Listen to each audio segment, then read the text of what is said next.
ओम नमो भगवते वासुदेवाय। भागवत पुराण पंचम स्कंध दूसरा अध्याय। आग्नेद्र चरित्र। श्री शुकदेव जी कहते हैं, पिता प्रिय व्रत के इस प्रकार तपस्या में संलग्न हो जाने पर राजा आग्नेद्र उनकी आज्ञा के अनुसरण करते हुए जम्बू द्वीप की प्रजा का धर्मानुसार पुत्रवत पालन करने लगे। एक बार वे पितृलोक की कामना से सत्पुत्र प्राप्ति के लिए पूजा की सब सामग्री जुटाकर सुर सुंदरियों के क्रीड़ा स्थल मंद्राचल की एक घाटी में गए और तपस्या में तत्पर होकर एकाग्र चित्त से प्रजापतियों के पति श्री ब्रह्मा जी की आराधना करने लगे। आदिदेव भगवान ब्रह्मा जी ने उनकी अभिलाषा जान ली, अतः अपनी सभा की गायिका का पूर्वचिति नाम की अप्सरा को उनके पास भेज दिया। आग्नेद्र जी के आश्रम के पास एक अति रमणीय उपवन था। वह अप्सरा उसी में विचरने लगी। उस उपवन में तरह तरह के सघन तरुवरों की शाखाओं पर स्वर्ण लताएं फैली हुई थी। उन पर बैठे हुए मयूरादि कई प्रकार के स्थलाचारी पक्षियों के जोड़े सुमधुर बोली बोल रहे थे। उनकी षड्जाति स्वर युक्त ध्वनि सुनकर सचेत हुए जल कुक्कुट, कांडव एवं काल हंस आदि जल पक्षी भांति भांति से कूजने लगते थे। इससे वहां के कमल वन से सुशोभित निर्मल सरोवर गूंजने लगते थे। पूर्व चित्त की विलासपूर्ण सुललित गतिविधि और पाद विन्यास की शैली से पद पद पर उसके चरण नुपुरों की झनकार हो उठती थी। उसकी मनोहर ध्वनि सुनकर राजकुमार आग्नेद्र ने समाधि योग द्वारा मुंदे हुए अपने कमल कली के समान सुंदर नेत्रों को कुछ कुछ खोलकर देखा तो पास ही उन्हें वह अप्सरा दिखाई दी। वह भ्रमरी के समान एक एक फूल के पास जाकर उसे सूंघती थी तथा देवता और मनुष्यों के मन और नैनों को आह्लादित करने वाली अपनी विलासपूर्ण गति, क्रीड़ा, चापल्य, लज्जा एवं विनय युक्त चितवन, सुमधुर वाणी तथा मनोहर अंगवयवों से पुरुषों के हृदय में कामदेव के प्रवेश के लिए द्वार सा बना देती थी। जब वह हंस हंस कर बोलने लगती तब ऐसा प्रतीत होता मानो उनके मुख से अमृतमय मादक मधु झर रहा है। उसके निश्वास के गंध से मदान्ध होकर भौरे उसके मुख कमल को घेर लेते। तब वह उनसे बचने के लिए जल्दी जल्दी पैर उठाकर चलती तो उसके कुछ कलश, वेनी और करधनी हिलने से बड़े ही सुभावने लगते।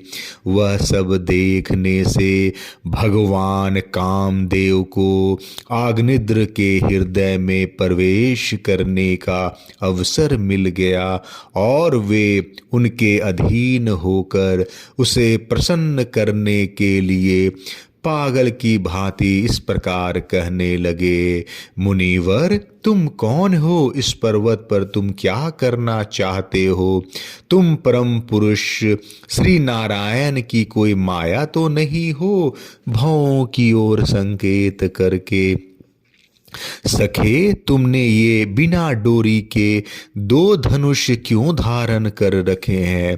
क्या इनसे तुम्हारा कोई अपना प्रायोजन है, अथवा इस संसारण्य में मुझ जैसे मत वाले मृगों का शिकार करना चाहते हो?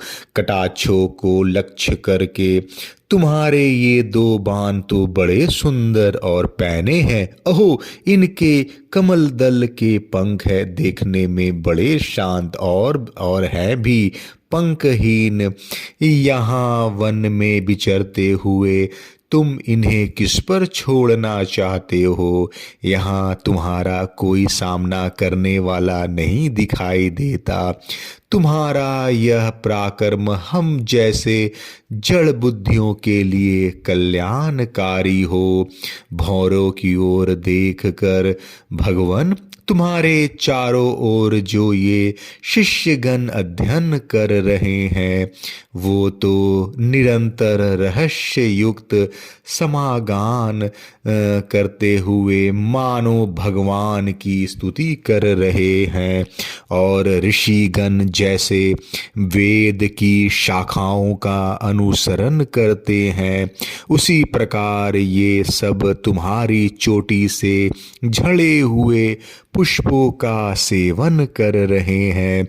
नुपुर के शब्द की ओर संकेत करके ब्राह्मण तुम्हारे चरण रूप पिंजड़ों में तो तीतर बंद हैं। जो तीतर बंद हैं उनका शब्द तो सुनाई देता है, परंतु रूप देखने में नहीं आता।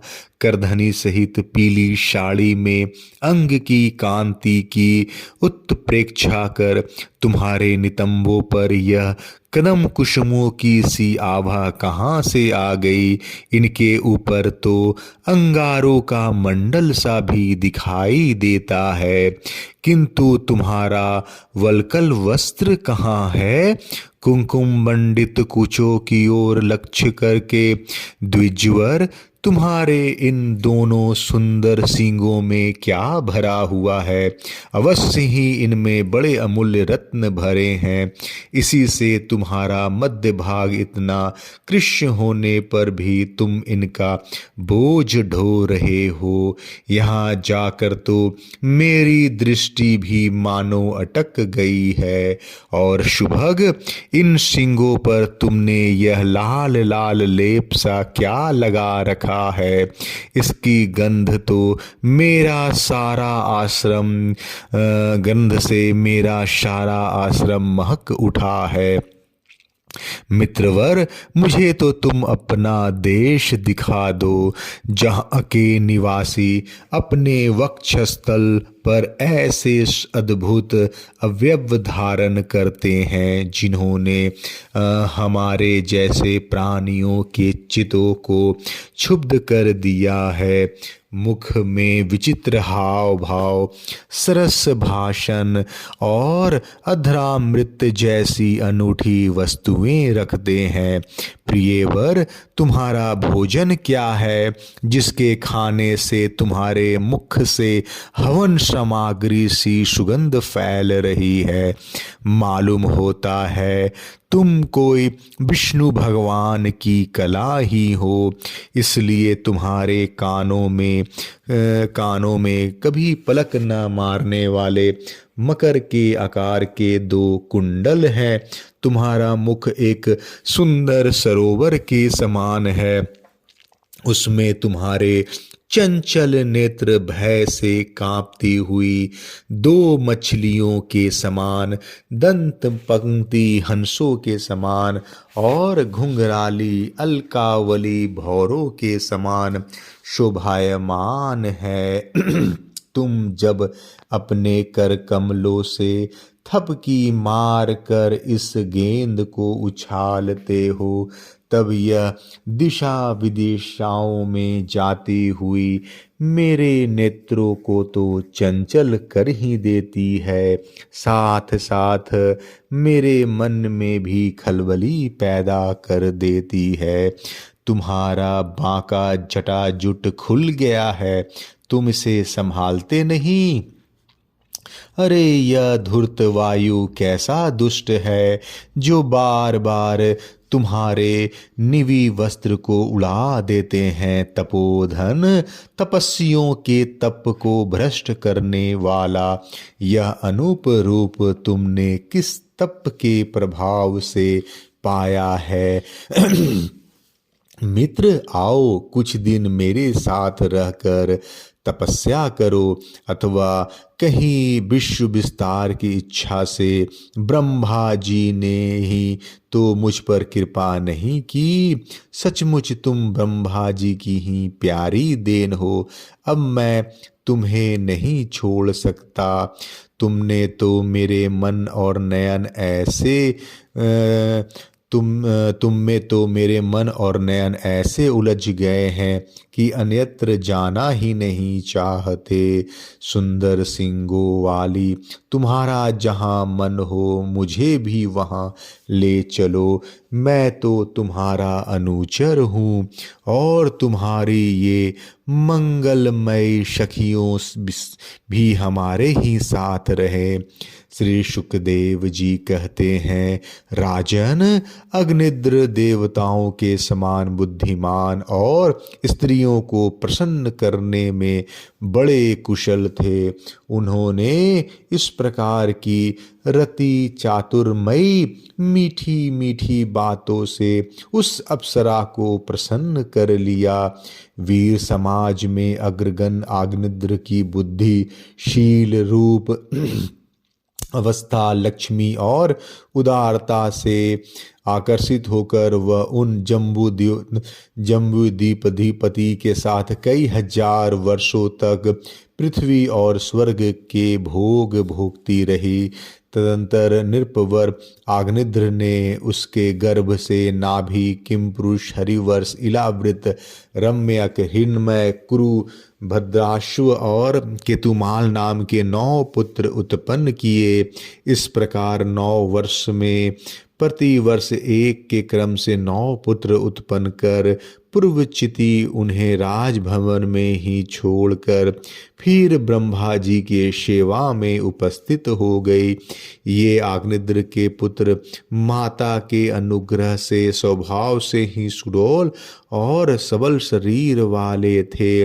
आग्निद्र ने जम्बूद्वीप के विभाग करके उन्हीं के समान नाम वाले 9 वर्ष भूखंड बनाए और उन्हें एक एक पुत्र को सौंप दिया। तब वे सब अपने अपने वर्ष का राज भोगने लगे। महाराज अग्निद्र दिन दिन भोगों को भोगते रहने पर भी उनसे अतृप्त ही रहे। वे उस अप्सरा को ही परम पुरुषार्थ समझते थे। इसलिए उन्होंने वैदिक कर्मों के द्वारा उसी लोक को प्राप्त किया जहाँ पितृगण अपने सुकृतों के अनुसार तरह तरह के भोगों में मस्त रहते हैं। पिता के परलोक सिधारने पर नाभि आदि 9 भाइयों ने मेरु की मेरु देवी प्रतिरूपा, उग्र दृष्टि, लता, रम्या, श्यामा, नारी और भद्रा और देववीति नाम की 9 कन्याओं से विवाह किया। दूसरा अध्याय समाप्त। जय श्री कृष्णा।